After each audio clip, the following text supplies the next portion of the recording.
El tema del sufrimiento y por qué Dios lo permite es uno de los grandes interrogantes filosóficos y teológicos que han sido debatidos a lo largo de la historia. Diferentes religiones y tradiciones han ofrecido respuestas variadas para intentar explicar esta cuestión. Aquí te explico algunas perspectivas comunes dentro del cristianismo, aunque otras religiones también abordan este tema de diversas maneras. 1. El libre albedrío. Una de las respuestas más comunes en la teología cristiana es que Dios permite el sufrimiento porque nos ha dado libre albedrío, es decir, la capacidad de elegir entre el bien y el mal. Si Dios interviniera cada vez que una persona decide hacer algo malo, anularía nuestra libertad. El sufrimiento muchas veces es una consecuencia de las malas decisiones humanas, tanto a nivel individual como colectivo. Así, el mal moral, por ejemplo, la violencia, el odio o la corrupción, surge de las decisiones de las personas y puede causar sufrimiento a otros. 2. El pecado y la caída del ser humano. Según la narrativa bíblica, el sufrimiento es una consecuencia del pecado original.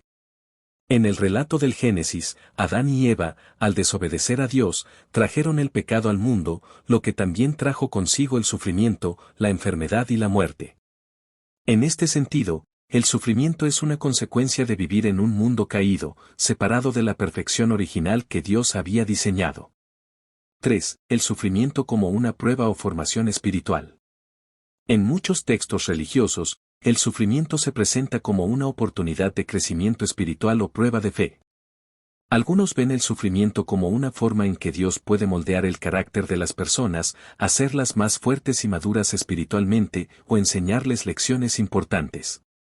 En la Biblia, por ejemplo, la historia de Job trata sobre un hombre justo que sufre enormemente, pero su sufrimiento lo lleva a una comprensión más profunda de Dios. 4. El misterio de la voluntad divina. Otra perspectiva es que el sufrimiento es parte del misterio del plan de Dios. Esta visión sugiere que los humanos no podemos entender completamente los caminos de Dios ni por qué permite ciertas cosas, pero confiamos en que, de alguna manera, este sufrimiento forma parte de un plan más grande. En Romanos 8:28, se dice que todas las cosas cooperan para bien para aquellos que aman a Dios, lo que sugiere que, aunque no entendamos completamente el porqué del sufrimiento, podemos confiar en que Dios tiene un propósito mayor. 5. El sufrimiento de Cristo como ejemplo. En el cristianismo, uno de los mayores ejemplos de sufrimiento es el de Jesucristo en la cruz. Cristo, siendo inocente, sufrió y murió por los pecados de la humanidad.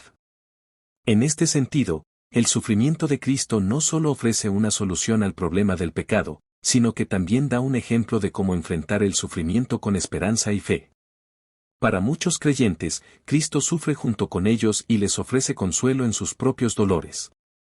El mal natural y el mal moral. Hay una distinción entre el mal moral, causado por las acciones humanas, como la guerra o el crimen, y el mal natural, desastres naturales, enfermedades, etc. En cuanto al mal natural, algunos teólogos argumentan que vivimos en un mundo con leyes naturales que a veces pueden causar sufrimiento, pero son necesarias para la coherencia y el funcionamiento del mundo. Por ejemplo, un terremoto puede causar gran destrucción, pero los movimientos tectónicos son esenciales para la vida en la Tierra. 7. Esperanza en una vida futura. Una de las respuestas más importantes en el cristianismo es la promesa de una vida futura sin sufrimiento. Según las enseñanzas cristianas, el sufrimiento en esta vida es temporal y habrá una nueva creación en la que no habrá dolor ni lágrimas, Apocalipsis 21:4. Para los cristianos, la esperanza en la resurrección y en la vida eterna con Dios es una fuente de consuelo frente al sufrimiento presente. 6.